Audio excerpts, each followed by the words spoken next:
tugas tentang negosiasi kan? Iya, ya harus dibuat dalam bentuk percakapan gitu. Lumayan seru sih, kayak ngobrol beneran gitu. Jadi sebelum buat percakapan, kita harus paham dulu aspek-aspek seorang negosiator. Siapa yang udah baca materinya? Aku sempat baca sedikit. Jadi negosiasi itu ada proses tawar menawar dalam bernegosiasi. Nah, dalam bernegosiasi itu ada beberapa aspek yang perlu diperhatikan oleh seorang negosiator. Betul, setauku ada 5 aspek utama, yaitu penampilan, gaya bicara, gaya bahasa, wawasan, dan sikap. Tuh, oke kita bahas satu-satu ya. Penampilan itu kayak kesan pertama yang kita kasih ke orang. Kalian tahu nggak contohnya apa? Enggak sih. Nah, nggak tahu kan? Nah, jadi penampilan itu kayak misal nih kita mau ketemu klien penting, kita harus pakai baju sopan dan rapi kan? Iya. Nah, sama juga di dalam negosiasi. Penampilan itu yang bikin kita makin percaya diri, gitu teman-teman. Oh, gitu. Iya, contohnya memakai pakaian yang rapi, bersih, dan sesuai dengan topik yang akan dibahas dalam negosiasi. Misalnya kalau mau negosiasi bisnis itu bisa pakai setelan jas dan kemeja.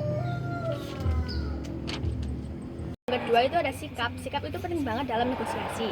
Kita harus sopan, menghargai pendapat orang lain dan terbuka. Jangan sampai kelihatan angkuh. Karena di negosiasi ini kita tuh cari solusi bukan buat menang-menang.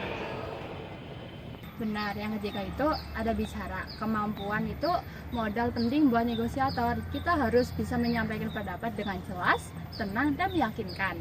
Kita harus hindari bahasa yang sulit dimengerti, dan intonasinya jangan terlalu tinggi, jangan terlalu rendah. Lalu yang keempat itu ada wawasan. Wawasan penting banget buat negosiator, apalagi untuk bernegosiasi dan untuk kepentingan pihak lain. Karena jika kita punya wawasan, kita dapat lebih percaya diri dalam menyampaikan pendapat dan memberikan solusi. Nah, terus yang terakhir atau yang kelima itu ada bahasa. Kemampuan bahasa yang baik itu penting banget. Apalagi kita bernegosiasi dengan orang yang beda bahasa. Yang pertama, pastiin dulu bahasa kita sama. Terus, kalau bahasa yang nggak sama, kita pakai jasa penerjemah. Terus, yang perlu kita perhatiin itu adalah bahasa tubuh.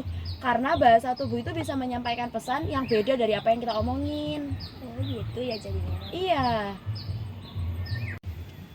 Contohnya itu menggunakan bahasa yang mudah dimengerti, terus berbicara dengan jelas dan sopan, serta menggunakan bahasa tubuh yang positif, seperti kontak mata dan senyum. Gitu. Iya. Kalau aspeknya tidak diperhatikan, negosiasi bisa gagal loh.